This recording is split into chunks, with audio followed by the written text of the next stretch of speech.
Hi everyone. Last time we saw that integration is the same operation as antidifferentiation. That in fact, the area under a particular curve is equal to the antiderivative of the function at that particular value. And so, we're going to explore some integrals today, starting off with some basic ones that hopefully we feel okay with from our antiderivatives unit, and then moving into more complex ones. So let's start with one that we've seen before.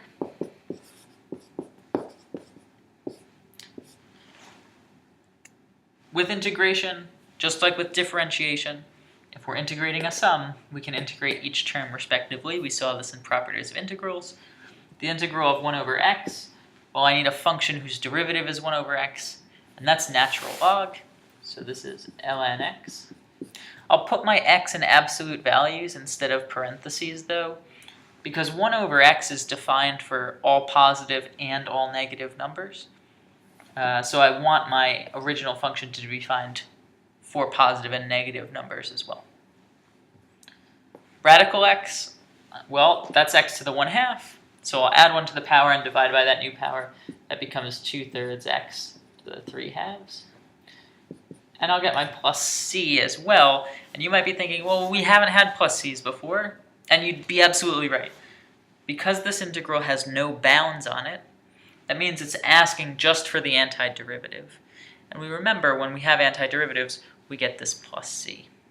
Okay?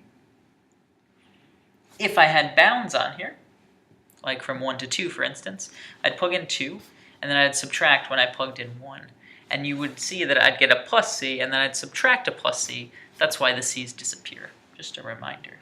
So here's one for you to try in your own. Let's say you had something like sine of x plus 1 over 1 plus x squared. And you were asked to integrate or find the antiderivative of it. Try this. Maybe pause the video. I'm about to write up the solution. Hopefully your solution matches mine. The antiderivative of sine is negative cosine, because the derivative of negative cosine is sine. The antiderivative of 1 over 1 plus x squared is arctan. And then, of course, I have my plus c at the end. Great. So there's my antiderivative. If you didn't get that or you have any concerns about it, shoot me an email and we can chat through. But it is very important that you remember the derivatives of the 6 trig functions and the inverse trig functions. Okay. These will come up a lot. Knowing the derivative of tangent is secant squared will be particularly helpful so that you don't have to go through and use the quotient rule every time you're trying to find the derivative of tangent. Great. For most of this video, what we're going to do is some trickier examples, similar to the examples that we ended the antiderivatives unit with. So let's start with one that's maybe not terribly tricky, but potentially a bit tricky. The integral of 2e to the 2x. Now we know the integral of e to the x. It's e to the x plus c, right? But 2e to the 2x is a little bit trickier because there's a 2x here instead of just an x. But this should look familiar to you. And if it doesn't, that's okay. Maybe flip back in your notes or something. But here we have a function that looks like it came from a chain rule. E to the 2x means that there was an inside function there. Right? So we look at this and we see a function in another function and we're thinking chain rule. So my goal should be to identify the inside function, its derivative, and then the original function. These are my goals. These were my goals when I had antiderivatives back a few weeks ago. The technique that we use here has been dubbed U substitution. And it's called U substitution because instead of using F's and G's and things like that, we now use the letter U. It gets complicated using F's and G's when we like to use them for other things, but we never really use u for much. So we're going to use u here, and we're going to let u be the inside function. U is going to be 2x. So let's see what that does to my integral. It now makes it the integral of 2e to the u dx. And you might be thinking to yourself, this is awesome, because now I can integrate it and I get 2e to the u. The thing is, you don't. Here's why. We've changed from 2x to u, but we're still integrating with respect to x. That's what this dx means, with respect to x. This is bad because we want to integrate this with respect to u since we made u our new variable. So somehow we have to get rid of our dx. If we go back here, we can see that u equals 2x. If we want to introduce dx, which is a change in x, we probably want to take the derivative of both sides here. And doing that gives us the following. Du dx is equal to 2. If instead of thinking about this as a derivative, you think about it as a change in u divided by a change in x, we can rewrite this equation in the following way, that du equals 2 dx. Because these represent small changes, we can think about it as a fraction of very small numbers. But I don't have to, I just have dx. I want to get dx, solve for dx. That's my goal. So no problem. 1/2 du is dx. Great. So I've got that. And now I can just plug it in here. So my integral becomes the integral of 2e to the u times 1/2 du. This is great, because now it's just the integral of e to the u du. And we love this integral. It's our favorite integral, in fact, because the integral of e to the u is just e to the u. And our very last step is going to be turning that u back into x's. So e to the u is the same thing as e to the 2x. Of course, we still need our plus c, so this becomes e to the 2x plus c. And there's our final answer. Now you can see this. If you just start here and take the derivative, we should end up here. So what is the derivative of e to the 2x plus c? Well, it's e to the 2x times 2 plus 0, or 2e to the 2x. Awesome. Let's look at a couple of more examples here and see how they go. Each time is going to follow the same procedure though. I'm going to start with a particular integrand that I don't know how to integrate straight away. I'm going to pick my u so that substitution makes everything much simpler, and then I'm going to integrate it, and finally I'll substitute the x back in. The toughest part about these integrals is picking the correct u. Today, we'll make particularly nice integrals so that the u is fairly obvious, but moving forward, it'll be a little bit tougher, and so we'll kind of guess and check our way through it until we can figure out a good way of seeing the u right away. So, that being said, here comes our next integral. The integral of x times the square root of 1 plus x squared dx. Okay. For today, our u is always going to be the inside function. I'm just picking super nice examples so that that's obvious. In this case, the inside function is 1 plus x squared. It's inside the square root. And again, just like last time, I need to then find my dx term. So du dx is just 2x. That means du is 2x dx. That means dx is 1 over 2x du. So now I can replace my 1 plus x squared, and I can replace my dx. And that's what I'll do.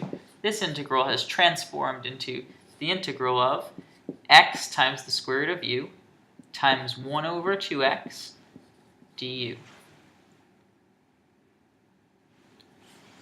You'll know if something has gone wrong if you have both x's and u's in your integral.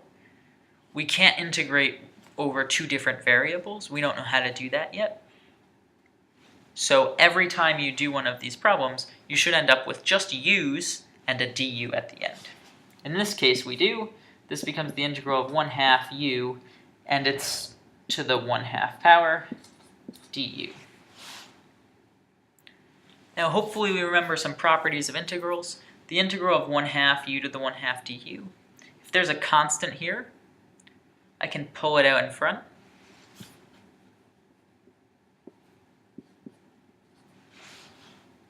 And I can integrate u to the 1/2, no problem. I add 1 to the power, and I divide by that new power. So this is going to become 1/2 times 2/3 u to the 3/2. The du is gone, but the plus c is here. And my final step, I replace the u back with my x's.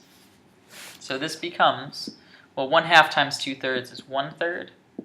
1 plus x squared to the 3/2 plus c. And again, you should always, always, always check to see if the derivative of this function gives you the integrand that we started with. You can check that on your own. That would be a good thing to do right now. Okay, let's do a couple more problems. We're going to kind of rapid fire go through them here. And then I'll end the video with a problem for you to try on your own. And we'll see how that one goes. So, let's do it. Let's find the integral of 2x over 1 plus x squared. Okay, in this particular problem, our inside function is again 1 plus x squared. It's the denominator. 1 over x might have been the original function. 1 plus x squared got plugged in for it. So u should be 1 plus x squared. That means du dx is 2x, or again, dx is 1 over 2x du. That turns our integral into the integral of 2x times 1 over u times 1 over 2x du, which makes it the integral of 1 over u du, which is natural log absolute value u plus c, which is natural log absolute value 1 plus x squared plus c. And again, you can check that if you'd like to. Derivative of natural log 1 plus x squared, 1 over 1 plus x squared times 2x. Great. It's 2x over 1 plus x squared. Next! I told you this is going to be rapid fire, so hopefully that's okay. The more comfortable we get, the faster it goes, and that's just how we'll do it. Here we go. Let's say I'm taking the integral of 2x plus 6 raised to the 5th power dx. Great. My inside function should be pretty clear here. Sorry, this is to the 5th power. I don't know how well you can see that. Here's my inside function, 2x plus 6. That means du dx is 2, or it means dx is 1/2 du. Great. So my integral has now become the integral of u to the 5th times 1/2 du. Again, I can pull the 1/2 out in front. Whoop. And then the integral of u to the 5th is just 1/6 u to the 6th. And again, I have this times 1/2 out in the front, plus c. That makes this 1/12. And I replace my u's with my original expression, 2x plus 6 to the 6th plus c. There's my antiderivative. Last one that we'll do together, then I'll ask you to try one on your own. So here we go. This one, a bit trickier than the past. This is the integral of 1 plus x divided by 1 plus x squared. Here's the deal. Just like in the last video you saw, whenever we have a sum in our numerator, we really want to split that up into two different fractions. Because fractions on their own, we're okay taking antiderivatives of. But sums inside fractions, it's tough because it starts to look like a quotient rule and it's hard to see exactly what's going on. We want to write it out term by term so that we can take the antiderivative of each term. And that's what we'll do here. Term by term, this says 1 over 1 plus x squared plus x over 1 plus x squared dx. Oops. Now here's the deal. This first piece, you know the antiderivative of it. In fact, we just saw it. The antiderivative of 1 over 1 plus x squared is just arctan x.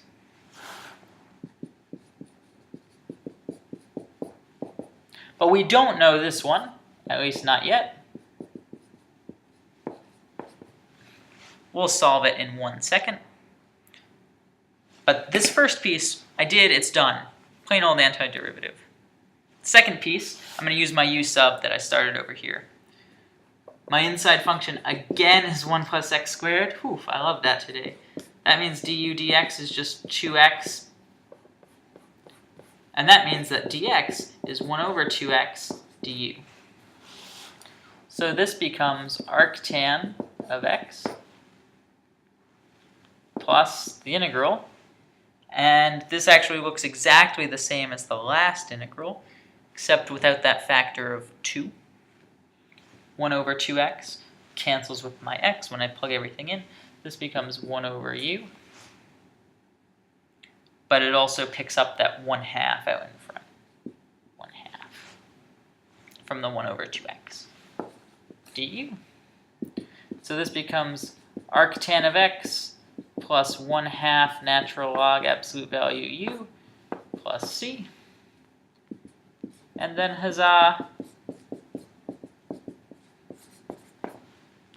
u becomes 1 plus x squared again.